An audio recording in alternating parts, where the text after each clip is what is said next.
আপনার দাঁতেও কি আমার মতো এরকম পাথর জমে গেছে, দাঁত হলদে হয়ে গেছে, এমনকি ব্রাশ দিয়ে দাঁত মাজতে গেলে রক্ত বের হয়, ভীষণ বাজে হয়ে গেছে দাঁত, লোকের সামনে হাসা যায় না, কোনো কিছু খেতে গেলে মাড়িতে প্রচণ্ড পরিমাণে যন্ত্রণা করে, এমনকি মাড়ি ফুলে ইনফেকশান হয়ে যায়।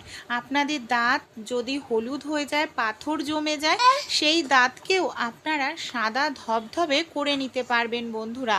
ঘরোয়া এমন একটি রেমেডি আপনাদের সঙ্গে শেয়ার করব, যদি পরপর আপনারা 2 দিন অ্যাপ্লাই করেন, সাদা মুক্তোর মতো হয়ে যাবে আপনাদের দাঁত, দাঁতের পাথর দূর হবে, দাঁতের হলুদ দাগ ছোপ দূর হবে। তাহলে চলুন ঘরোয়া রেমেডিটি আমরা দেখে নিই। আমাদের প্রত্যেকের বাড়িতেই আমরা গরমকালে যে জিনিসটা খেয়ে থাকি সেটা হলো বন্ধুরা আম। এখন আপনারা দাঁতের কালো দাগ ছোপ খুব সহজেই দূর করতে পারেন। দাঁতের যদি পাথর থাকে, সেই পাথর, দাঁত হলুদ হয়ে গেছে, দাঁতের গোড়া যন্ত্রণা করছে, দাঁতের মাড়ি, এমনকি দাঁত দিয়ে রক্ত বেরোচ্ছে, সব সমস্যার সমাধান করে নিতে পারবেন একটি কাঁচা আমের মাধ্যমে। কিভাবে কাঁচা আম ব্যবহার করলে আমাদের মুখ থেকে কথা বলতে গেলে বাজে দুর্গন্ধ বের হয়, সেই সমস্যা দূর হবে। এমনকি আমের মধ্যে থাকা antioxidant vitamin C, vitamin A, যেটা আমাদের দাঁতকে মজবুত করতে সাহায্য করবে। চলুন তাহলে দেখে নিই কীভাবে আমাদের দাঁত যে হলদে হয়ে যায়, কালো হয়ে যায়, সবার সামনে হাসতে গেলে অনেক সময় আমরা লজ্জায় পড়ি, সেই সমস্যাটা দূর হয়ে যাবে। এখানে সবার প্রথমে তো দেখুন আমি কাঁচা আম নিয়ে নিয়েছি। তারপর যে জিনিসটা আমরা অবশ্যই নেব সেটা হলো বন্ধুরা লবঙ্গ। লবঙ্গ দাঁতের জন্য কিন্তু ভীষণ উপকারী বন্ধুরা। যাদের দাঁত দিয়ে রক্ত বের হয়, পাইরিয়ার মতো সমস্যা, দাঁত একেবারে কালো হয়ে গেছে, পাথর জমে গেছে, সেই কালো দাঁতকে সাদা ধবধবে মুক্তোর মতো করে দিতে সাহায্য করবে। দাঁতে ইনফেকশান দূর করতে সাহায্য করে কিন্তু লবঙ্গ। দেখুন এখানে আমি বেশ কিছুটা পরিমাণ লবঙ্গ নিয়ে নিয়েছি। কিভাবে আমরা ব্যবহার করব, সবার প্রথমে লবঙ্গগুলোকে আমাদের খুব ভালো করে একটু থেতো করে নিতে হবে। লবঙ্গের মধ্যে থাকা উপকারী গুণ আমাদের দাঁতকে তো সাদা ধবধবে করবেই, দাঁতের ইনফেকশানও দূর করবে। এখানে কিন্তু দেখুন আমি লবঙ্গটাকে খুব ভালো করে যতটা সম্ভব গুঁড়ো করা যায় ততটা আমি গুঁড়ো করে নিয়েছি। এবার একটি পাত্র নিয়ে নেব। পাত্রের মধ্যে এই যে লবঙ্গটাকে, যেটা আমরা গুঁড়ো করে নিলাম, সেই গুঁড়ো করে নেওয়া লবঙ্গটাকে আমি নিয়ে নিচ্ছি। এবার এর মধ্যে আমাদের কিছু জিনিস বন্ধুরা দিয়ে দিতে লাগবে, যেটা দাঁতের জন্য ভীষণ ভালো। এখানে আমি নিয়ে নিচ্ছি সরিষার তেল। সর্ষের তেল দাঁতকে চকচকে করতে কিন্তু সাহায্য করে। দাঁতের মাড়িতে ইনফেকশন হলে সেই সমস্যাটাও দূর করতে সাহায্য করে সরিষার তেল। সেই সঙ্গে দাঁতের যদি উজ্জ্বল ভাব না থাকে, সেই উজ্জ্বল ভাব, চকচকে ভাব ফিরিয়ে আনতে সাহায্য করে সর্ষের তেল। সর্ষের তেল আর লবঙ্গটাকে খুব ভালো করে আমাদের এখানে মিশিয়ে নিতে হবে।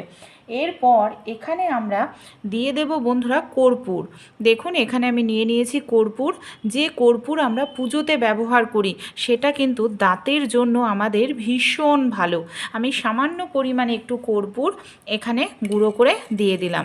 কর্পূরটা দিয়েও খুব ভালো করে মিশিয়ে নিতে হবে। এবার এর মধ্যে আরও কিছু জিনিস আমরা দিয়ে দেব, যেটা আমাদের দাঁতকে কালো ভাব দূর করতে সাহায্য করবে। সামান্য পরিমাণ একটু খাবার সোডা।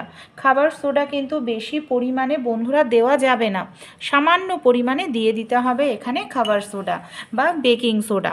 খাবার সোডা আর বেকিং সোডা দিয়েও খুব ভালো করে এখানে দেখুন আমরা মিশিয়ে নিচ্ছি। যে জিনিসগুলো ব্যবহার করছি প্রত্যেকটা জিনিসই ঘরে থাকে, প্রত্যেকেরই সবসময় থাকে, আর প্রত্যেকটা জিনিসই আমরা কোনো না কোনোভাবে খেয়ে থাকি, ব্যবহার করি, তাই কোনো রকম ইনফেকশন হওয়ার সম্ভাবনা নেই বন্ধুরা। নির্দ্বিধায় এটাকে আপনারা ব্যবহার করতে পারেন। কিভাবে এটাকে ব্যবহার করব চলুন দেখে নিই। এখানে নিয়ে নিয়েছি আমি আমের এইভাবে পাতলা করে আমি কেটে নেব। এই দেখুন এইভাবে আমাদের পাতলা করে আমটাকে কেটে নিতে হবে। তারপর আমটাকে এইভাবে ভেতর থেকে আমি একটু ছুরির সাহায্যে কেটে নিচ্ছি, দেখুন, যাতে আমের রসটা খুব ভালোভাবে বের হয়। তারপর এই যে আমরা মিশ্রণটা তৈরি করে নিলাম, এটাকে খুব ভালো করে লাগাবো।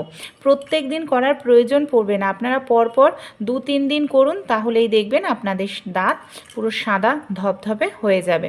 খুব ভালো করে আমের ওপরে এই মিশ্রণটাকে আমরা লাগিয়ে দিলাম।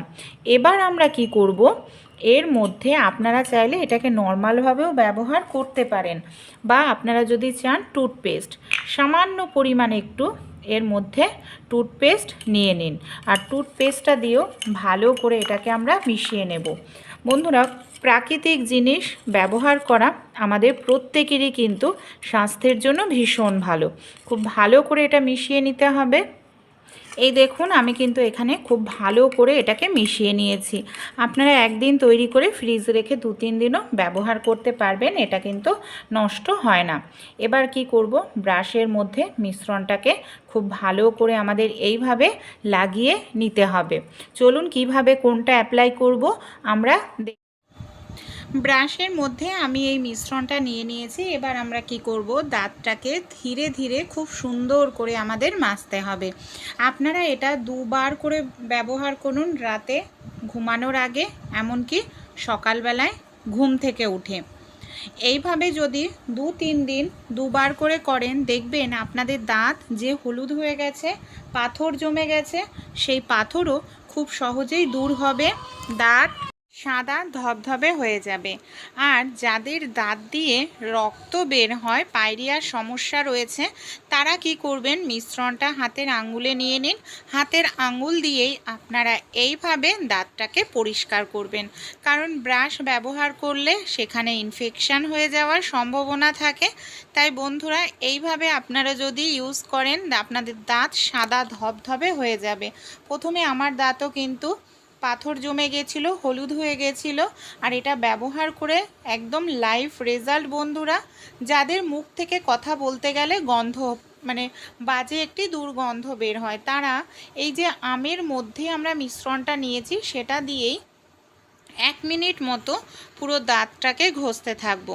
এটা দাঁত তো পরিষ্কার করবেই, সেই সঙ্গে কথা বলতে গেলে যে মুখ থেকে বাজে একটি দুর্গন্ধ বের হয়, সেই দুর্গন্ধটাকেও দূর করবে।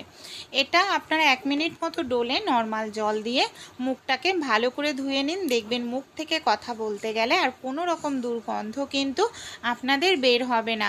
বন্ধুরা, প্রথমে কিন্তু আমার দাঁতেও এরকম কালো হয়ে পাথর জমে গেছিলো, যেটা দেখতে ভীষণ বাজে লাগতো। ব্যবহার করে কিন্তু আমি খুব ভালো রেজাল্ট পেয়েছি।